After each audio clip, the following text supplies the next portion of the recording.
Sebelum Malang dikenal sebagai kota pendidikan dan wisata, ia pernah menjadi jantung dari industri yang manis dan pahit. Sebuah era di mana tebu bukan hanya sekedar tanaman, tapi nadi ekonomi dan simbol kekuasaan. Jadi kalau kita bicara gula itu ibarat seperti oil today and sugar yesterday. Roger Knight is also an Australian historian of the sugarcane industry in Java. He has written a nice paper, very beautiful paper.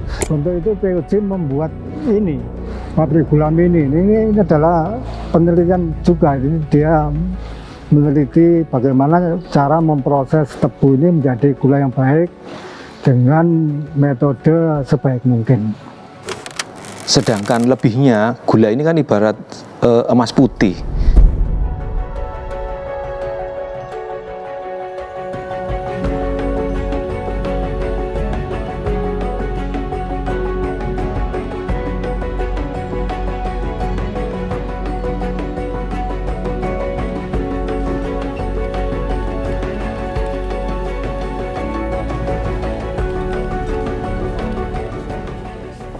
Dari masa kolonial hingga kemerdekaan, dari kemakmuran hingga keruntuhan, sejarah gula di Malang menyimpan kisah tentang kejayaan dan harapan.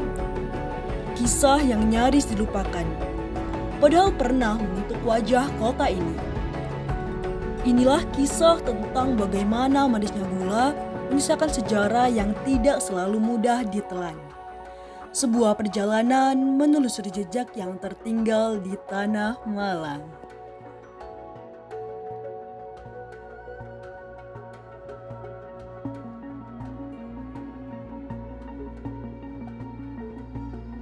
Kurang lebih pada awal abad ke-19, yaitu berawal dari satu konglomerat di wilayah Pasuruan, ada Chinese mencoba satu komoditi tanaman tebu pada tahun 1799.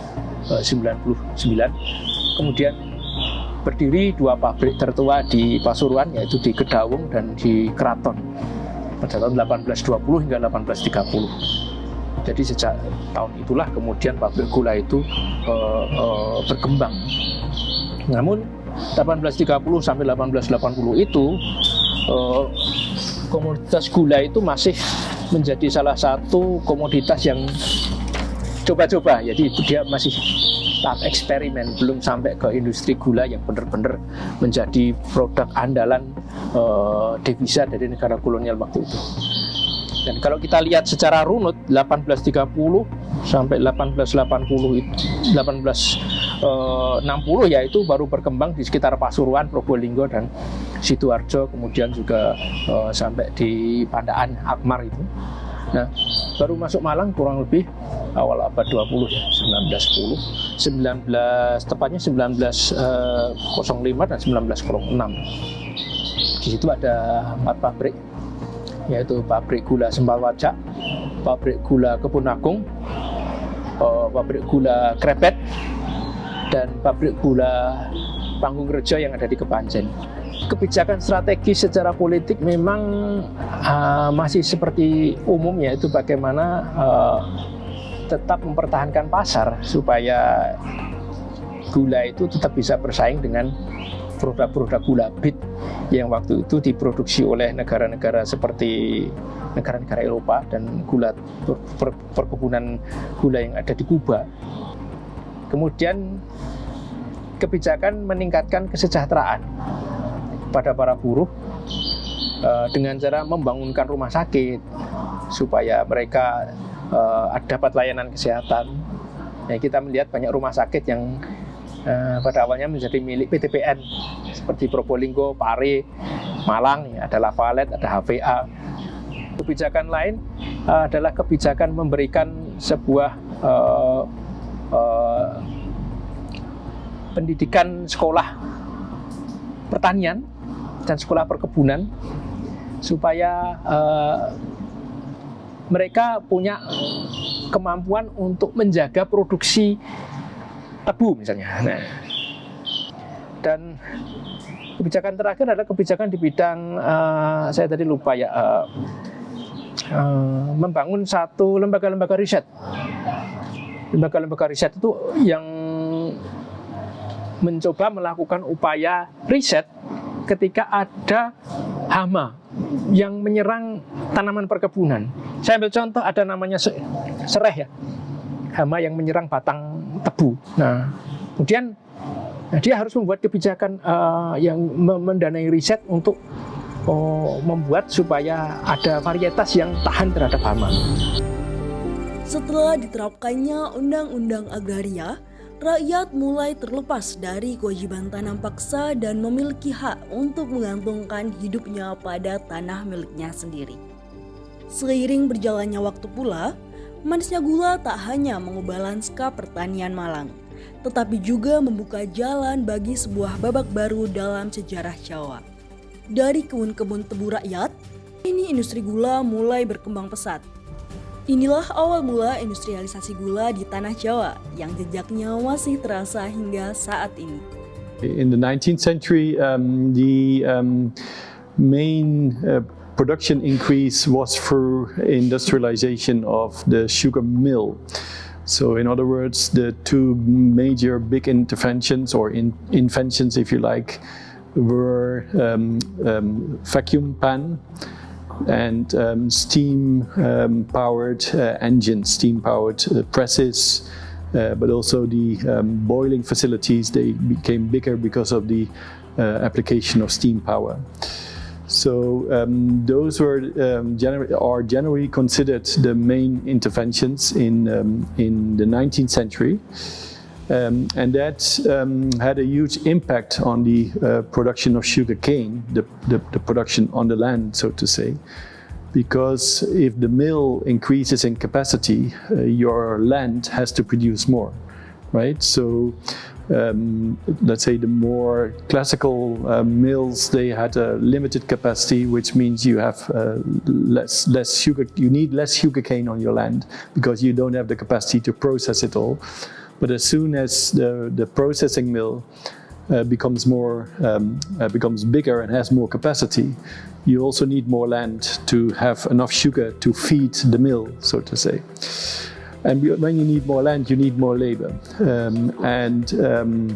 Those two factors are often, let's say, less prominent when you, at least the sort of more popular stories about improvement in industrialization or changes in the 19th century sugar, it is very much focused on the techniques that increase production, increase the total output, at what costs, and the main costs, of course. But plantation, of course, is a form of production, and it has a very particular hierarchy. So you have international investors, big companies, and especially in the 20th century, these were often conglomerations of banks, rich families, private companies, trade organizations or trade companies. And they put money into different plantations, right? And they made sure that the factories were running and that the land was leased, etc. So they provided the capital. And then at the plantation itself, you had a group of often Dutch plantation managers, or sometimes it's one manager. Usually there's one manager at the top, and then several other technicians or sub-managers there. And they were running a team of field laborers, but field laborers always were not a homogeneous group of people. They also had different people with different expertise. There was a bit of hierarchy there, so you had we could now work foremen, you would call them in the more classical labor way, but so you had basically teams of people working in the field doing different tasks. You had different teams in the factory. You had different teams organizing the transport between the field and the factory, and so on. So there was a division of labor within the plantation, and that required a very strict organization. And of course we have always the idea that and also the plantation managers tried to portray it themselves as a very efficient and very effective form of organization. But I don't think it was. And also most of the histories don't say it was a very efficient form of labor.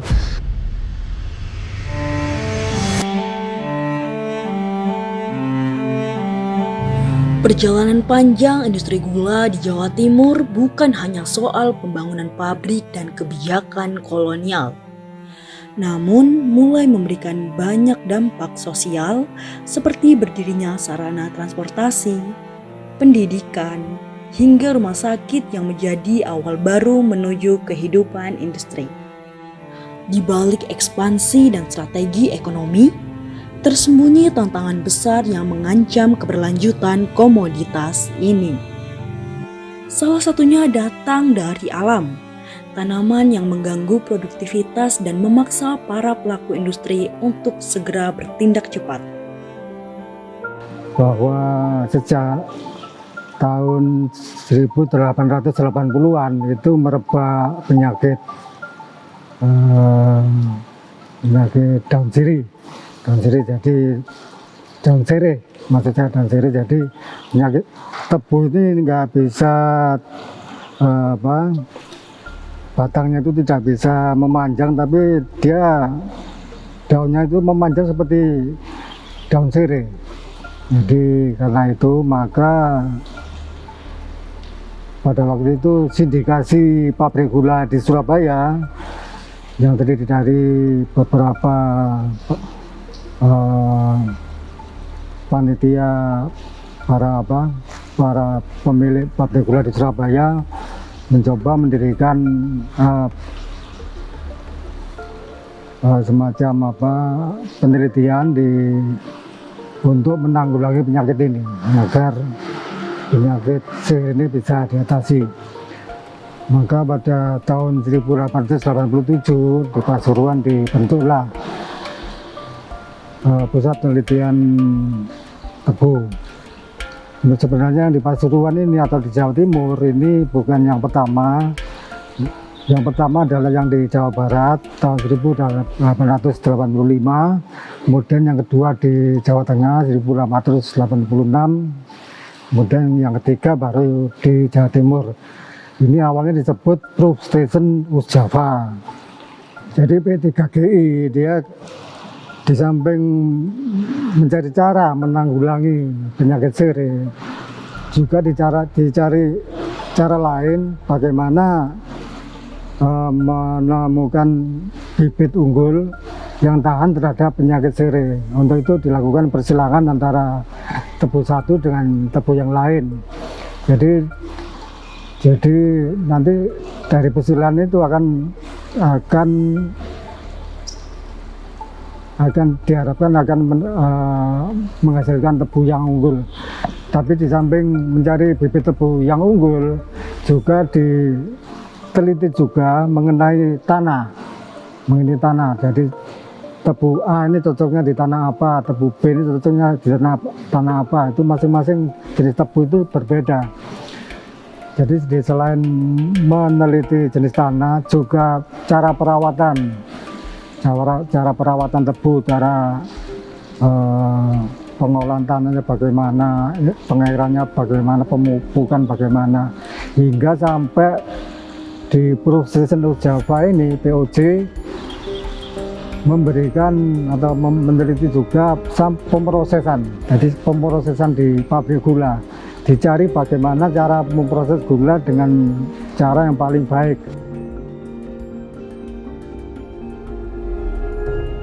Menarik benang merah ke belakang kejayaan Proof Station Java dalam pendistribusian tebu tidak akan lepas dari sistem pendistribusian yang mulai berkembang secara perlahan. Teknologi yang berkembang sangat mempengaruhi bagaimana rupa dari sistem pendistribusian yang berubah sesuai zamannya. Ya, sekitar tahun 1870. Distribusi tebu maupun distribusi gula kalau di sekitaran Pasuruan ini menggunakan bantuan hewan atau lewat sungai. Jadi ada beberapa foto lama yang menunjukkan bahwa pengangkutan tebu menggunakan kapal di sungai dan menggunakan semacam pedati atau kalau bahasa Jawanya cikar. Sehingga pada era-era tahun 1890-an dengan adanya pembangunan kereta api lintas Surabaya Pasuruan, demikian pula di Pasuruan sendiri ada Pasuruan Stum Tram yaitu maskapai swasta serta beberapa jejaring rel di pabrik gula, maka pengangkutan tebu maupun distribusi gula semakin efisien dan cepat serta bisa mengirit atau menghemat waktu. Itu pun juga diangkut dalam jumlah yang besar. Misalkan satu misal dari kebun bisa langsung diangkut antara 30 sampai 35 lori sekali angkut untuk 1 hektar tanaman tebangan. Dari catatan sejarah, dua-duanya dilakukan untuk distribusi lokal, dijual di perniagaan lokal. Sedangkan lebihnya gula ini kan ibarat emas putih, jadi langsung didistribusikan untuk dalam hal ini kalau di Pasuruan itu ada pelabuhan Pasuruan. Kalau ke lahan tebu, akses itu memang sudah direncanakan dalam sebuah industri gula. Jadi industri gula ini adalah industri yang sangat kompleks atau industri strategis nasional Hindia Belanda pada saat itu. Jalur distribusi, irigasi, manajerial kebun tebu, kemudian manajerial tebang, serta pengangkutan itu sudah direncanakan dan dibuat dalam perencanaan yang matang untuk tahun-tahun ke depan atau mendatang. Jadi ada semacam sebuah perencanaan yang sudah matang, mana kebun-kebun mana yang ditebang, kemudian lori-lori mana yang diambil dalam sebuah manajemen, sebuah angkutan tebu dari kebun ke pabrik itu sudah ada. Pola distribusi tebu yang terjalin dalam sistem yang tertata mengalirkan hasil bumi untuk menggerakkan roda industri gula pada masanya. Namun waktu terus bergulir. Pabrik-pabrik yang dulu menjadi saksi bisu kejayaan kini menghadapi tantangan baru. Teknologi produksi gula bertransformasi, menyesuaikan diri dengan tuntutan zaman dan harapan masa depan.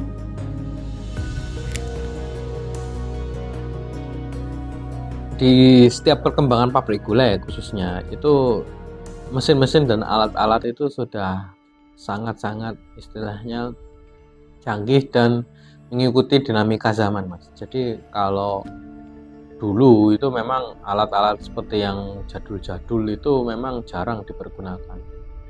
Jadi kita pun juga istilahnya sama, tumbuh sama berkembang itu mengikuti dinamika zaman. Ya kalau misalkan dulu itu TV-nya tabung-tabung, sekarang TV-nya kan flat karena seiring berkembangnya teknologi. Sama kalau dalam perkembangan industri gula itu juga banyak sekali hal-hal atau alat-alat yang berkembang seiring berjalannya waktu. Yang paling gampang ditengeri itu adalah kalau dulu kita itu kenal ada namanya lot. Kalau dulu itu kan angkutan tebu itu kan memang jarang banget. Karena memang dulu itu zaman dulu itu membawa tebu itu dari awal di kebun sampai dengan ke pabrik itu karena aksesnya jauh-jauh. Kalau dulu itu mungkin kita ngelihat alat-alatnya itu besar-besar, tinggi-tinggi, berat-berat. Itu sekarang banyak lebih hal-hal yang lebih simpel dan lebih istilahnya lebih efisien dalam hal penggunaan bahan baku dan lain-lain. Sehingga di teknologi pun dalam beberapa tahun terakhir itu banyak pengembangan dan kedepannya juga nanti investasi kita terhadap alat-alat baru itu juga semakin banyak. Karena sesuai dengan output kita seefisien mungkin, kita kan juga ingin pengembangan dari produk kita. Artinya kalau produk kita semakin tahun ya harus semakin modern dan proses-proses yang selama ini berat atau banyak itu kita peringkas, kita pangkas, kita buat seefisien mungkin. Yang penting prinsip kita adalah seefisien mungkin. Pokoknya investasi yang sudah kita lakukan, alat-alat dan mesin-mesin itu works dan bisa settle dengan tujuan kita, yaitu bagaimana produk kita bisa menjadi produk yang bagus tanpa istilahnya membuang cost terlalu banyak.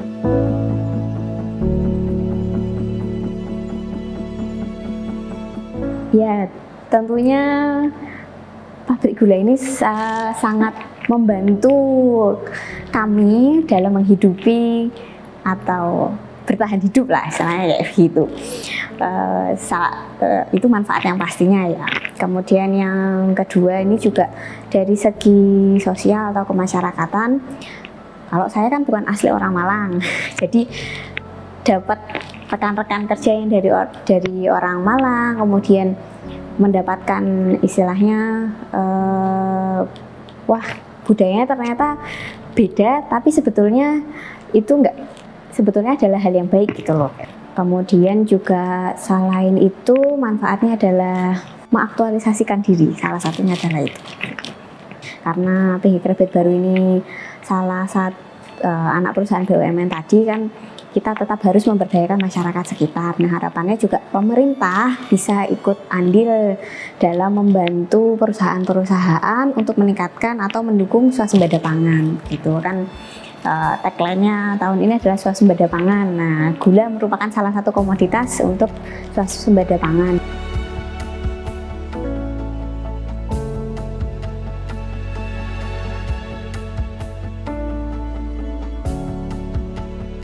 Di tengah arus modernisasi dan perubahan teknologi, pabrik-pabrik gula terus berupaya menjaga denyut produksinya.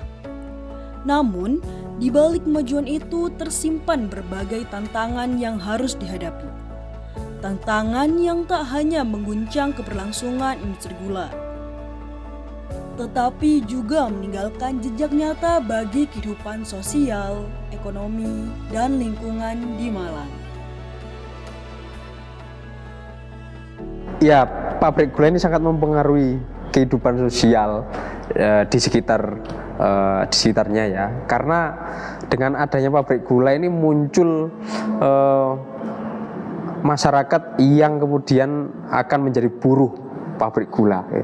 Dalam hal ini yaitu dalam hal sosial ekonomi, pabrik gula ini mempengaruhi kehidupan sosial dan juga kehidupan ekonomi masyarakat. Yang awalnya itu sebelum ada pabrik gula mereka mungkin bertani di sawah gitu. Setelah ada pabrik gula, sawah mereka dijual, akhirnya mereka bekerja ikut pabrik gula itu ekonomi. Sosialnya mereka menjadi buruh gitu. Entah itu buruh tebang tebu ataupun buruh buruh di pabrik gula itu sendiri ya, buruh di dalam pabrik gula. Kalau buruh di luar pabrik gula itu kan buruh tebang tebu di lokasi penebangan tebu. Ada juga yang bekerja di dalam pabrik gula. Ya. Jadi dua hal itu yang sangat mempengaruhi ya sebenarnya setelah pabrik gula ini muncul. Ya. Saya pikir perkembangan signifikannya itu ketika banyak orang-orang yang bermigrasi masuk ke Malang ini ya, baik ke kota maupun ke kabupaten.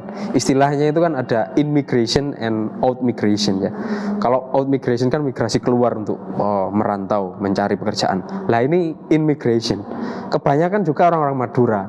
Jadi pabrik gula yang ada di Malang Selatan gitu kan di kota kan nggak ada kan ya, tapi di Malang Kabupaten, Malang Selatan itu banyak teman-teman orang-orang dari Madura. Terus ada juga sebagian orang-orang dari pesisir utara Jawa Timur itu kayak Tuban, Bojonegoro, Lamongan. Itu menurut laporannya, kalau tidak salah saya membaca bukunya Pak Reza juga ya tentang Malang, Kementerian Malang itu banyak bermigrasi ke Malang bagian selatan, terutama Malang bagian perkebunan gula dan industri gula. Itu salah satu dampak yang sampai sekarang masih terlihat. Itu That's the reason why banyak sekali orang-orang Madura di Kota Malang maupun di Kabupaten Malang gitu. Tantangan terbesar yang pertama masalah tanah.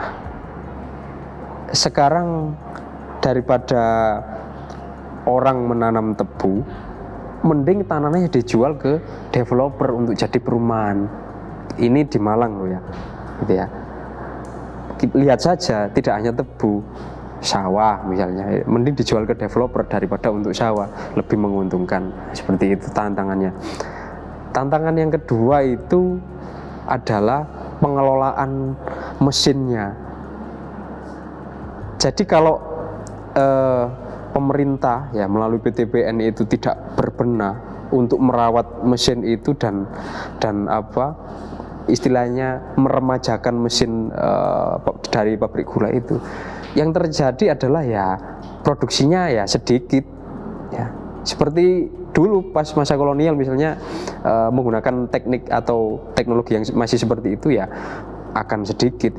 Tapi kalau sekarang diperbarui teknologinya itu akan nggak masalah lah, itu akan lebih banyak berproduksi. Tapi kan kenyataannya sekarang banyak yang tutup gitu kan, dengan alasan tidak bisa mengelola gitu.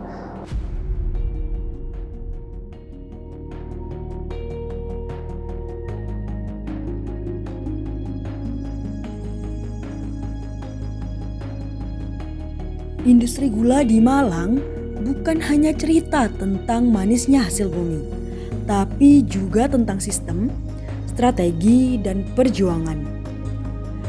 Dari ladang ke pabrik, dari buruh ke peneliti. Ketika roda sejarah berputar kembali, Malang tak hanya harum kopi dan sejuk udaranya, tapi juga menyimpan kisah manis yang pernah menggerakkan ekonomi dan peradaban. Kini sejarah gula itu perlahan memudar. Tapi selama masih ada yang mengingat, maka cerita itu takkan benar-benar hilang.